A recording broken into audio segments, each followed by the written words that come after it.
Just like me, you've probably been in this spot. After playing plenty of official games and even dabbling into some ROM hacks, you wanted to see if any other Pokemon games, besides the now repetitive Gen 3 style hacks, have anything interesting to offer. Though, compared to the usual two, there's not even nearly as much, even for the games before them. Could this be due to the available resources and tools? Well, yes of course. I just had to build some tension. But just how hard would it be if I would set out to make a hack of each generation's game, and is there a difference between versions? Well, since you're still here, I guess you're coming along to rank and figure them all out. Since it definitely will pop up more than once, let me get the difference between binary and decompiled hacking right out of the way. When it comes to creating a hack, the way you make a ROM can be done either with the binary or decompiled method. Binary can basically be boiled down to taking the original game and moving or editing the existing code, values, data, and so on to get the results however you like. Though the limit is set by the game's size. If you don't increase the size of the game with special tools, then going over the limit is impossible. Same goes for creating totally new sprites or values, since the game is already hard-coded and compiled. For example, imagine creating a castle playset out of existing toys or models, simpler than other methods, but doesn't allow much variety. Decompiled hacks, however, shove all of the binary stuff off the table and get your Legos out, because this is the go-to for anyone wanting to make meaty changes and new additions. Like how the name suggests, decompiled ROMs are made with the deciphered or remade code of the original game that's completely open to any changes via coding. However, while binary hacking mostly happens via specialized tools, you need even at least the beginner level of coding knowledge to work on decompiled projects, as every big or small thing happens through writing code. In result of what each offers and their difficulty levels based on intended plans, ROMs that usually just change types, moves, Pokemon, or other simple changes you usually see in difficulty hacks happen with binary due to the level of hacking needed compared to the much more in-depth changes you need and can make with the open source-like nature of the decompiled hacks. But now that the need-to-know stuff is covered, what are the options for red, blue and yellow hacking? Starting off, decompiled Shriek with straightforward answers, a decompiled version of all three is available publicly for anyone on GitHub. Besides, maybe looking up code for specific features on PokeCommunity, GitHub, or other sites, the game's your cloister as long as you know the code for it. Or if you boot up ChatGPT, but I would keep that as a last resort.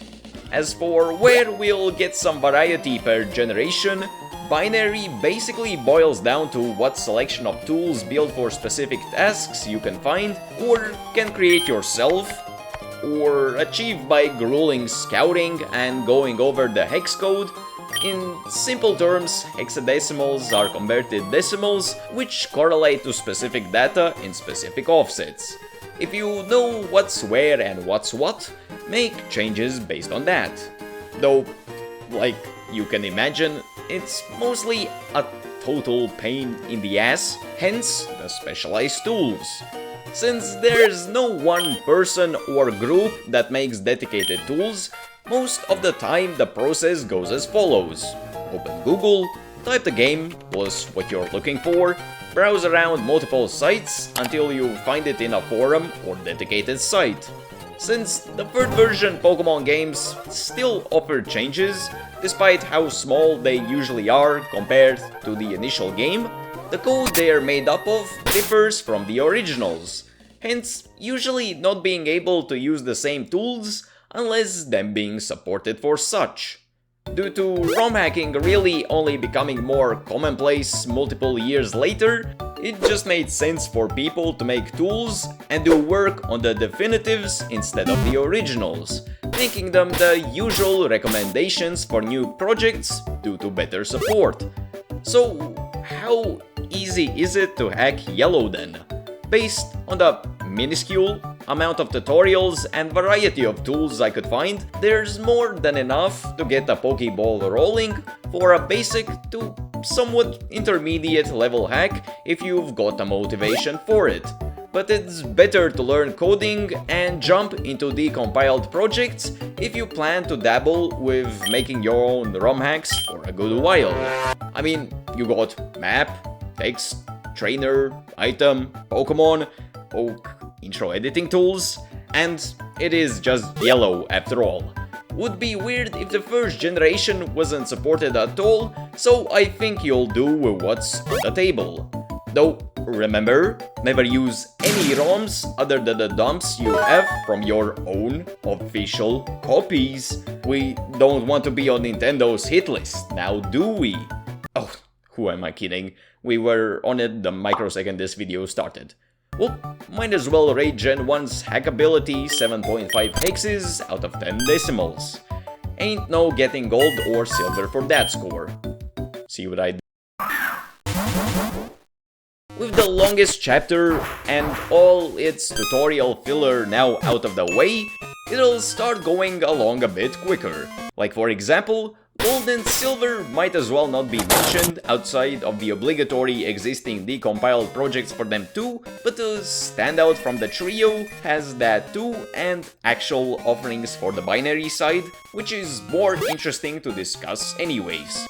Besides the constant that the HackROM Tools website will be for most of these early games, and its reliable tool list for the basics such as text and Pokemon editing, but more specific or niche varieties and options that I found were in Poke community forums, pretty much the Reddit equivalent of searching answers for hyper-specific situations or issues, such as this curated list of possible tools for the job by Gazenbuik.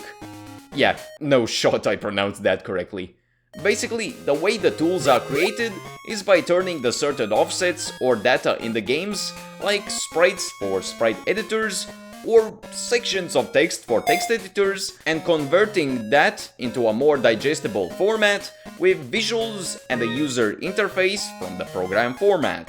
If you see weird jumbles of codes or numbers in certain spots of the tool, like a number next to the palette section, that in this scenario gives the location of the colored data in the game's code. With the rest of the editors like the stat, move pool, and especially the map ones having simple to understand interfaces compared to the other usual sites, while also getting slight notes or things to keep in mind for each from Gazenbuik. Yeah, still not right. I think it's an easy 8. Hey, this looks kind of easy. Out of 10 reality checks. You still need to manage the ROM size while not getting too reckless with repointing pointers, aka things that, like you may think, points to where the game should go for the required relevant data, and constant switching between tools, since you could cause some bugs by doing things out of order. Also, some of the tools get hyper-specific and can be sort of a headache, but that's the nature of binary hacking. Though, let me tell you, these two generations and all the ones after don't have anything on being the first or maybe even the only generation that many have seen or played ROM hacks based on it. Emerald and Fire Red are basically the go-to for anyone and everyone that wants to start ROM hacking, or even continue after doing it for multiple years. ROM hacking started to become an actual thing around the release of Ruby Sapphire, which meant that there was some initial support and tools made for hacking them. But the release of Emerald caused them to be left in the dust due to it being the definitive edition. And like I mentioned about the code differing between the initial and definitive versions, the tools made for Emerald in result were not compatible with the first two. On the other side, Fire Red mostly just got all the support instead of Leaf Green, probably because it's the first one you say. Simple as that. Sapphire had it even worse by that same logic, if you think about it. Okay, sure. Finding out who's the favorite child is cool and all, but instead you may be thinking, why is this the generation that's the most picked for making ROMs in the first place? I hope you said it exactly like that, otherwise that's a bit awkward. Well, from what I gathered, it boils down to 3 things. The first is one you probably already guessed if you didn't zone out for a few seconds. Time, the thing that's always too much when you're bored. With the scene starting to develop around the release of Ruby and Sapphire, plus them being the true first games that the second thing was able to grow around them, that got assisted by something called the internet, was starting to become more widespread. There was much more knowledge and information available for how to hack them, in result having already a bigger head start than the previous generations by the time of Emerald and Fire Red's releases. So when you get more and more years of experience and learn how to make the process much more simpler, you get the third and final thing, an optimized base for new ROM hacks. Less junk in the code that makes it easier, a more stable and easier to work with engine that allowed more people to work on it, hence resulting in more documentation, tutorials, guides, tools, and so on. Yeah, I think the picture gets quite vivid when you put it all together and let it brew for 20 plus years, not that much, but enough with the history lessons. How is it currently if you want to try ROM hacking? I'll only mention the compiled projects if they don't have one, since at this point that's an actual filler sentence otherwise. But yes, even Ruby Sapphire has one. Now, when it comes to binary, oh boy, that list could be a video of its own. Since there's multiple tools between multiple years, between multiple categories or specific uses, I'll cover what I personally use and some other honorable mentions for each. Slight spoiler, the rating ain't getting higher than this, but I'm sure that was obvious. Starting with the tool that pretty much can do most of what you usually want or need to do for your envisioned hack, Hex Maniac Advance is a program that holds multiple various tools, and quite a good hex editor if you need it, from such small things like what direction NPCs face, to whole map overhauls, easy script creating or editing, simplified Pokemon overhauling, and so on. But it functions a bit differently based on what version you're using. For Fire Red, as an example, the main reason I make most of my projects now with it as my base is the built-in feature tools, like applying the complete Fire Red upgrade, which holds all the usual modern Pokemon additions you see nowadays. However, there's still some stuff I do with other programs, since Hex Maniac Advance is not quite the everything app, but it's my easiest recommendation for beginners nonetheless. The only other real tools I use is Sappy for music and sound effect editing, then Cry Editor for, well, cries. Sheesh, gosh golly. Sometimes the map editing doesn't quite work out for me in Hex Maniac, so on rare occasions I tend to open up Advanced Map and do some changes through that. Besides this other chunker of a list I have for useful tools, the fact that most, if not all, of the tools that will be relevant for your endeavors most likely work with the other game due to the engines and many other factors being identical in the games. There's more than enough tutorials both on forums and YouTube if you ever get stuck on something, but the real impressive side is the crazy amount of awesome things made with the Emerald or Fire Red decompilation projects due to the support it has had after years of these games being the go-to basis for hacks. Still need to learn how to code though, but it definitely would be worth it. Though that doesn't mean there's not much interesting left to talk about. I've heard that the next 2 gens are on the rise. starting to introduce more and more 3D elements into the games from this point on, the amount of resources available is much lower than Gen 3, though probably a bit higher than the first two. Now, of course, there are still decompilation projects for all of them, though most of them are work-in-progress projects. However, there are projects like the HG engine, which seems to be the most popular base for anyone hacking the 4th generation due to its big list of features and support behind it. Still quite messy with how to put it together and work on making ROM changes for the average user, but once again the recommended option for those that are the most dedicated. But reeling back to the more diverse topic, how does it look for the binary route? Recommending Sauce Yato and Jason right off the bat, as they've been the best tutorials I've personally followed for any ROM hacking endeavors out of all the generations. The tools have definitely gotten better over the years. From such early lists as Dreyano himself in 2016 to the Hack Tools site once again and everything in between, the main one that definitely will stand out is the DS Pokemon ROM editor, where you'll get most of your main things like text, map, trainer, and other changes done. However, when it comes to changing the visuals in any shape or form, it gets a bit complicated. Unlike the easier methods of just getting a tool that finds and allows you to replace sprites for the previous generations, the main way that sprite replacing happens is with multiple steps. Using the one you most likely would change as an example, replacing Pokemon sprites would require you to now use two programs, Think and a sprite editing tool. With the help of those same tutorials or forums on Google, you'll find the specific location of the sprites in the game and extract them. After that, you'll take the extracted narc file, yes, that's what they are actually called, and open it in the sprite editor. Make all the changes you need on the chosen Pokemon by importing your custom sprite sheet correctly, then save that to the narc, go back to Think, and replace the old one. Now, as long as you find the tools for the other sprites and know the paths to the matching narc files, you're good to go on that front.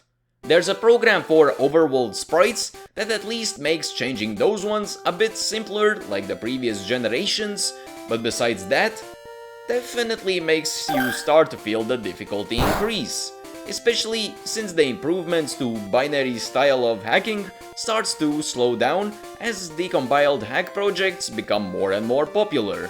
I mean, can't blame them. You can blame me for a 6.5 she diamond on my pearl till I go platinum. Bro, what are you talking about? Out of 10 heart soul gold silvers rating.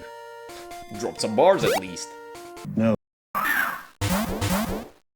Starting off by saying that full-on or even knowing functioning decompilation projects are no more after Generation 4. Except one. Ooh, intrigue. The segments for each generation actually now will get smaller, due to Gen 5 still being on the DS, hence having some similarities to the previous generation. A good chunk of the changes you would make are done similar to how it was before. So Siata still remains the go-to for any video tutorials if he has a video about the topic you need, and the good niche tutorial PokeTuber I discovered while editing is Frost Falcon 2, while Tink is now used for more than just sprite editing. Quite the scroll for all the locations, eh? Basically, whether it's sprites, moves, text, or whatever you need, most of the time you'll need to retrieve the correct narc file, open it in the correct tool and edit it, save it and place it back into the original narc location, pp text, plan to use the program that needs to be put in Windows XP compatibility mode just to even get it open and do all the text and dialogue editing right just so that it saves correctly, before even getting to placing it back in the ROM correctly. Use black-white sprite editor to change Pokemon sprites, but you either have to make them static or place your new sprite over a Pokemon that moves closest to what you imagined due to the animations being hard-coded. Throw in the same aspect of having specific tools for specific things, like editing the Mart shop, a tool by the name of Pokemon ROM Changer that allows you to do plenty of changes, but gets buggy if you don't use it first and open it after any other change done before it.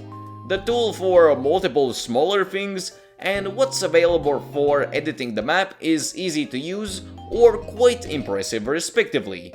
There's still enough to make unique enough projects, and the option of making the Pokemon sprites static does at least allow for the minimum of fully custom Pokemon, but it kind of feels illegal to do that in the games that are regarded for having the best style. Well, besides the illegal feeling romhacking. Emphasis on feeling. 6 awkward side-eye stares about the last 2 sentences out of 10. Let's just skedaddle. Wait, is that where Skiddo's name comes from? Man, I almost have. Come on, man. Oh, wait, I can use Skiddo as a...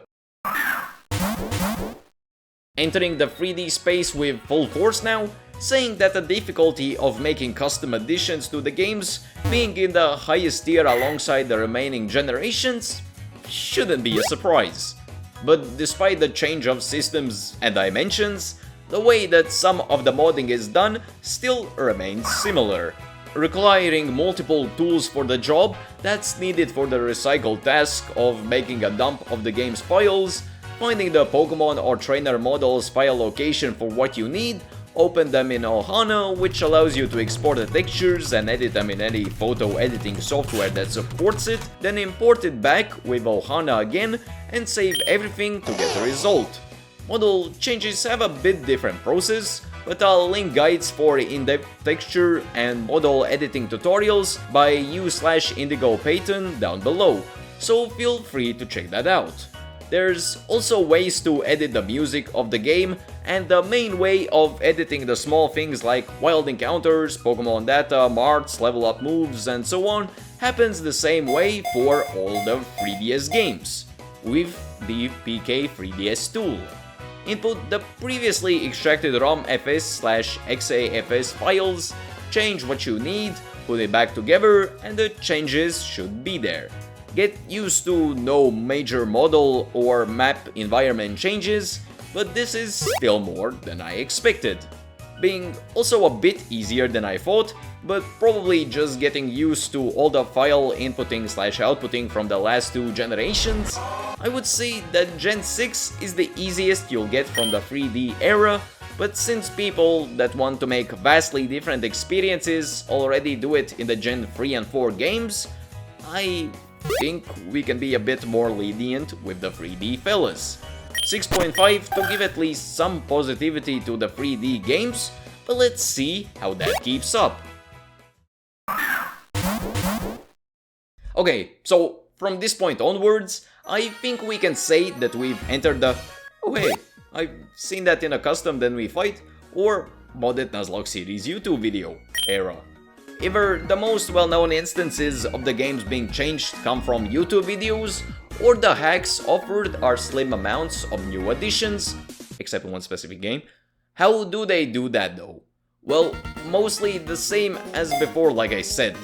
Put up PK 3DS and repeat the same cycle to use the same or new additions to what can be changed with it, while model/texture changes happen similar to how it was the previous generation. Tutorial by Zangos95 down below if you need it, but I don't have much to say other than Gen 7 gets 0.5 points higher due to slightly more options in PK 3DS, if I don't want to repeat myself. But surely the Switch switches it up. Damn, I'm so funny. Hopping onto Nintendo's Lifesaver and skipping Let's Go, Pokemon Sword and Shield start off with a head start by having PK-NX, the successor of the PK 3DS tool. And like that may make you think, it's pretty much just the same thing for the Switch Pokemon games, including Scarlet Violet, although the selection of possible changes is smaller. When it comes to the other only real special thing that the 3D games got going for them at this point, the model and texture changes for the games with the most controversial digital tree ever is mostly the same story as before. Get the model by whatever legal means you can, use the special tool for this generation, in this case Switch Toolbox, make the changes and save them, put the files back together and mission complete. Then watch a link tutorial if the lousy YouTuber didn't make a lick of sense. And I guess there's the option of mentioning mods, since that technically counts as changing the game, but I'll leave that up to you. Not hard nor easy, hence not that special to get anything higher than 5 Latviski, lai izceltos, out of 10 Daysmith. Ignore the gibberish. But we can't forget the usual stain on Gen 8's reputation, BDSP. How does it dampen the mood this time? Well, I hate to say it, but BDSP is high-key, low-key goated with the sauce on this one. Since the game was made in Unity and the repulsiveness of the game itself motivated the fans to hack it even more, soon enough finding ways to make modifications to the game itself. Thanks to Unity being a free game engine that's been heavily used for multiple years, all the resources and tutorials that have already existed for a good while can be used to work on hacking the game. Now, there's still ways of modifying the game outside of the Unity route, since the game still needs to be properly decompiled beforehand for use via Unity, but the team behind BDSP's most popular project, Luminescent Platinum, which seeks to add multiple new and missing features, Pokemon, items and so on, have made a guide of their own for how to get started. I personally plan to watch from the sidelines for a while until the scene gets fully established, but thinking about what's theoretically or already possible with existing projects just screams 9. Wait, BDSP is actually good now?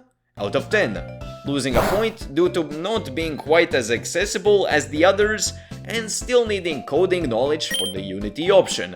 Still, follow that guide by the Luminescent team and go crazier than Scarlet Violet's quality. Yeah, they got pretty obvious by the end, didn't they?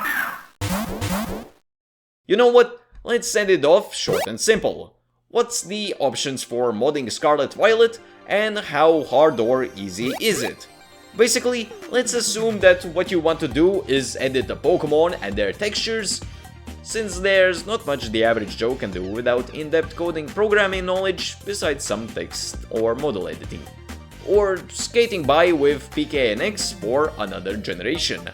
I'll leave a tutorial by Just Weavile in the description, since it also has all the files you need for it, but super simplifying it, get the model you need, edit the textures, put the files back together, and put them into the game with a mod loader. The mod loader is also your gateway for most other changes, but the thing that differs between ROM hacking and implementing changes through a mod loader is that most can get by with mixing and matching specific features they like. So even if you can't figure out how to do certain stuff, just get the Trinity mod loader, browse on Banana Mods or Nexus Mods, and struggle for a bit until figuring out how to use the mods. But since we're rating on the terms of doing the changes yourself, I think Scarlet Violet having the lowest score of 4 out of 10 is fair. Is it actually? I'm sure the comments have already informed me. So that's it for all the mainline games, except Legends Arceus and Let's Go. They seemed like the odd ones out. Weird to say that with the BDSP in the list, I know. But I am down to do a video on spin-offs and them too if there's interest. I mean, most spin-offs like Pokemon Stadium have decom projects too, so I got plenty of nothing to say if that video happens. But besides the quick skim over that, what is the final tally of all the generation and BDSP? What do you say, fuck me? Scores. Well, I think that all of them make sense. I mean, of course they make sense to me, since it's my opinion, but I hope this video gave an idea of the scene. Thank you patrons for keeping me afloat, become a member for special perks, Twitter. And remember, if you ever get caught by Big Brother Nintendo, don't you dare snitch, I know where you live. Stay tuned!